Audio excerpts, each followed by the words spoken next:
So tonight I'm going to give my observations and questions about my story that I shared with you in the last 3 episodes. I'm going to presume that you've already seen those 3 episodes, so I will talk as though you know what's going on. The first thing that I want to talk about is my friend Ruben. Ruben had the most magnetic personality of anybody I have ever known my whole life. And it was like he had this aura about him. Wherever he went, like everybody noticed him. He had like this, it was almost like a celebrity rock star type status, which he did have at our high school where everybody knew him. But even in situations where nobody knew him, everybody noticed him, and it was kind of like, who is that? Like, I should know who this guy is. And I don't know how he did it, but I remember him telling me that he didn't have the kind of popularity in California that he had in Colorado. So thinking back on everything, and thinking back on the ritual that he did on the beach with his friends.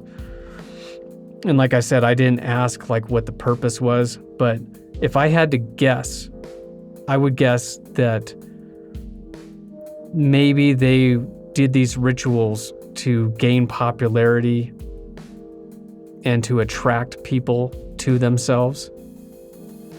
Maybe his friends in California have the same kind of magnetic personality. Who knows? But there was a dark side to Ruben's personality. And that was, I saw him so many times almost get into fights with other guys.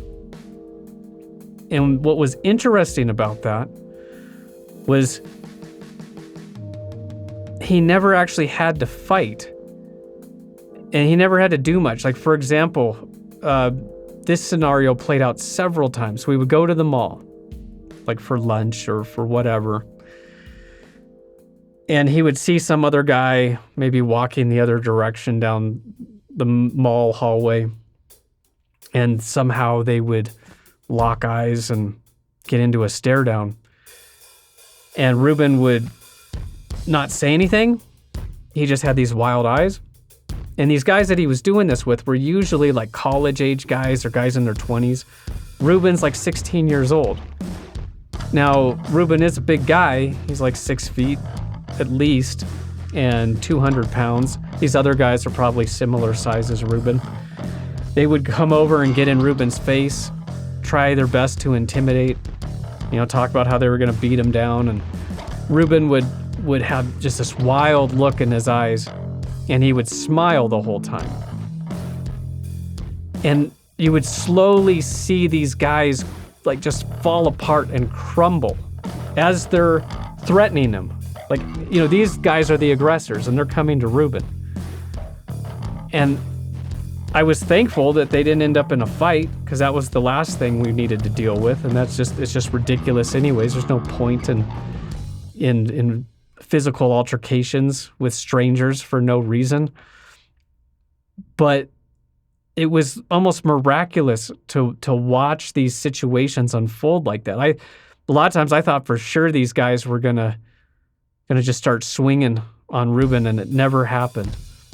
And like I told you in part 3, I sparred with Ruben for about a minute when he violated my boundaries, and I handed him some sparring gloves, and Ruben didn't know how to fight. So, I mean, yeah, I really don't see any of those situations going Ruben's way if he would have gotten to a fight. But did this entity that was attached to him, this Hatman entity, was it protecting him? Like in those situations, maybe by scaring off these other guys when they would get up in his face?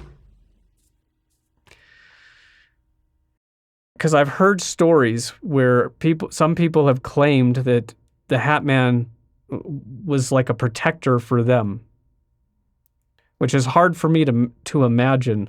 But if there's any truth to that, I guess in this situation, that would have been it. Hat Man protecting Ruben. maybe from his own stupidity. Or maybe this entity influenced him to act out aggressively towards certain people. I did think it was weird when Ruben did decide to kind of turn on me when he was living at our house. And it was very uncharacteristic for him to treat me with such disrespect and to challenge me like that. So maybe that was the influence of the entity as well. So I went back to the original location where Ruben saw the Hat Man that night while riding as a passenger in my Camaro.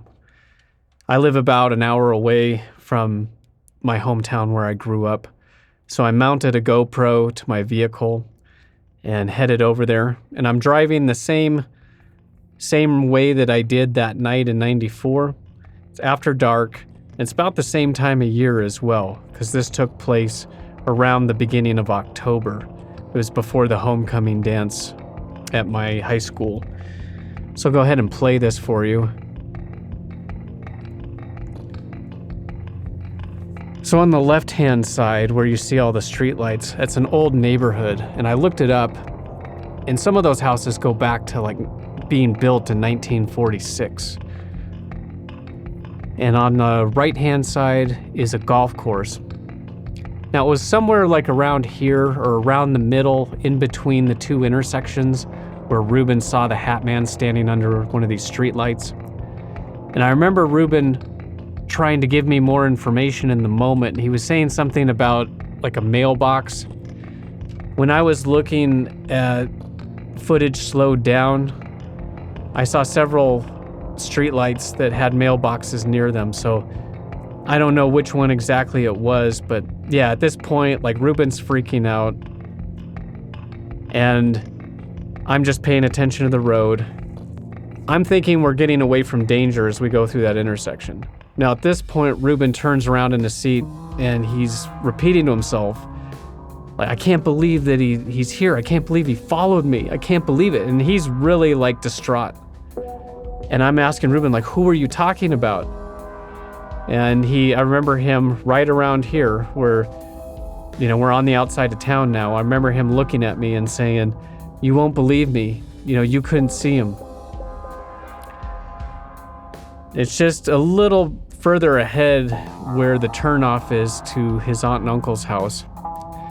Like I said, not much has changed at all since 1994, but this roundabout was not there. So this is new. I think before it might have been a four-way stop. But when I drove this while taking the video footage, it really did take me back to that night. Like, it just, so much of it is exactly how it was in 1994. So it's just up here ahead. The next left turn lane will take us into Ruben's aunt and uncle's neighborhood. But I actually don't drive into the neighborhood, but just to get an idea of like the distance and the time that it took. So yeah, right here I would have pulled into his neighborhood, and then from there we're just about a minute or so away from his aunt and uncle's house. So one of the questions that I've had for years is, why did the Hat Man reveal himself to Ruben while Ruben was riding as a passenger in my car? It just never made sense to me. Ruben had told me that usually the Hat Man revealed himself to Ruben when Ruben was alone. And this was the first time that the Hat Man revealed himself to Ruben in Colorado. Ruben had already been in Colorado for over a year, thought that he had moved away, had gotten away from the Hat Man and left him in California. So recently I was on the Leak Project and Rex was interviewing me about this story. And I had mentioned this question that I have had. And Rex's thoughts were that my friendship with Ruben was beneficial to Ruben, and the Hat Man didn't like it. And the Hat Man wanted to remind Ruben that Hat Man is still attached to him. And yeah, that does make a lot of sense. I would definitely agree that I was probably one of the more beneficial friendships that Ruben had. And he really was trying to turn things around at that time. So yeah, I could totally see that. And then a viewer on my channel by the name of PJ Dave 66 left a comment, and he said, "Saw you on Leak Project. Great interview. You did not say on Rex's show that you prayed with your friend. That's why the demon showed himself to you. He's saying, back off. This is between him and me, due to the spellcasting thing. The demon did not want you to teach him how to get rid of him. He saw you as a threat." It's a great comment. Thank you for posting that. I did spend a lot of time thinking about that, and I think that you're 100% correct. At age 16, like, I had an intention to help Ruben, and I was just going off of what kind of helped me, kind of what I relied on in my own life. But I didn't really have, I guess, the confidence to help somebody else, or to know how to, or to think that my influence would really make much of a difference. Looking back, I realized that, yeah, I think this entity saw me as a threat, and I probably could have helped Ruben a lot more. I could have been more diligent and tried to pray with him or show him how I do it. Maybe spent more time talking about this with him. It was kind of interesting because after that first night when Ruben saw him in my Camaro, we didn't really talk about it after that. Like the next day and the day after that, Ruben didn't bring it up, so I didn't bring it up.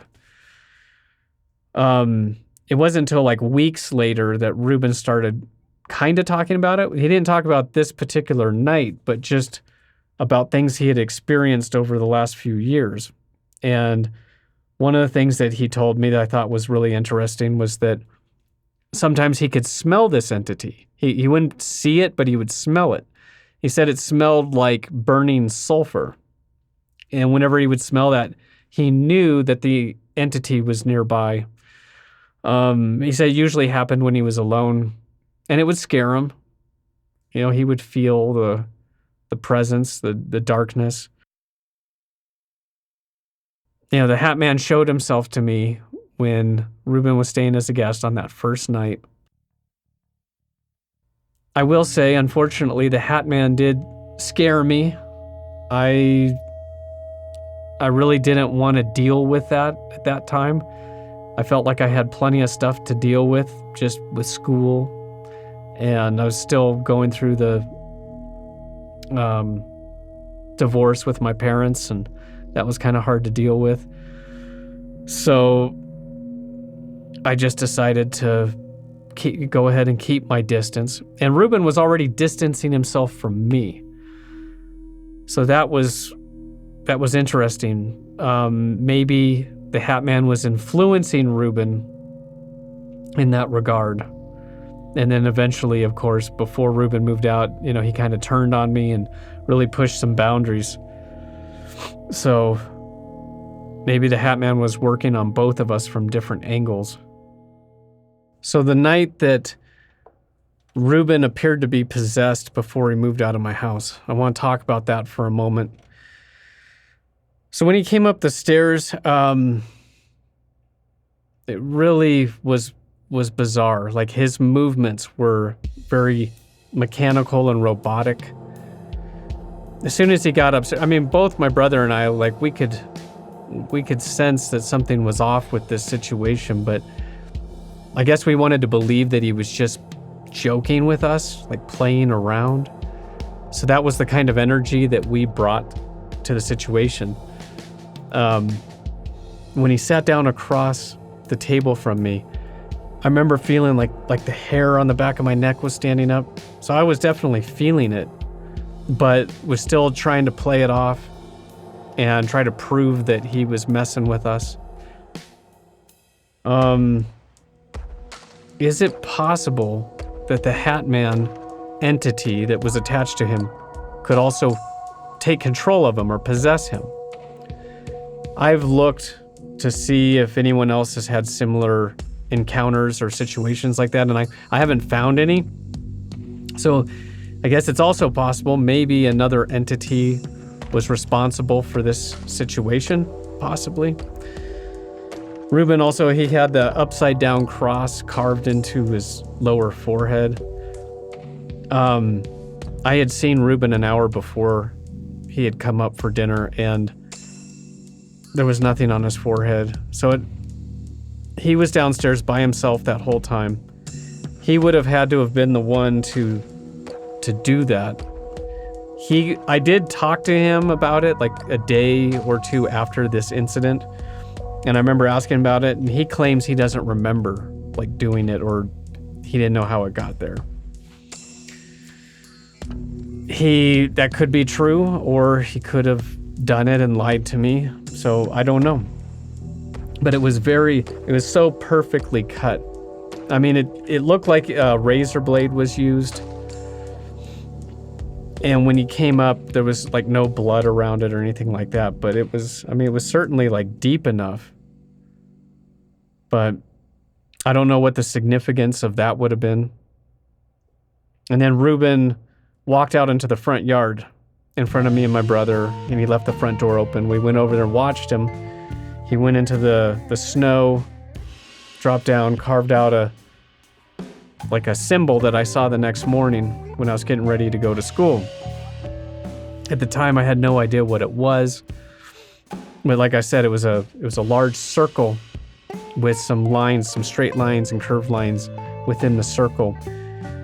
It would be decades later, I would see a magic sigil, like on the internet. I can't remember if it was a YouTube video or an article of some sort I was reading on a website, but I saw it, and it reminded me of that incident.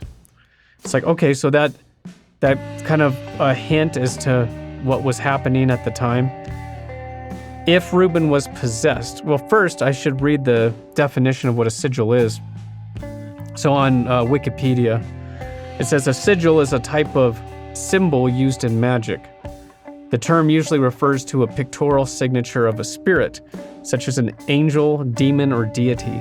In modern usage, especially in the context of chaos magic, a sigil refers to a symbolic representation of the practitioner's desired outcome.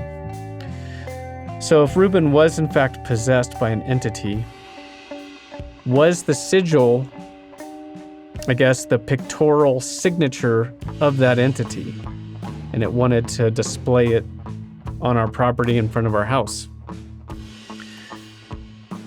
If it was Ruben and he was not possessed, I guess he would be the practitioner in this case, and he would have some kind of intention or desired outcome that he would be trying to accomplish. I doubt that was the case, and I doubt that Ruben had any knowledge of, maybe he did. It's just, again, we'll never know the answer to this, but at the time, nothing bad happened after this sigil was drawn in the snow. There was nothing negative I recall happening at the house. Ruben moves out. I'm happy. I feel like a weight's been lifted. So I don't think it had any adverse effects on our house, our family at the time. And again, that's the reason why I want to share this story in the first place. Because I see online a lot of people sharing stories with similar experiences. And it's mysterious. There's a lot of different opinions and theories as to what it is and why.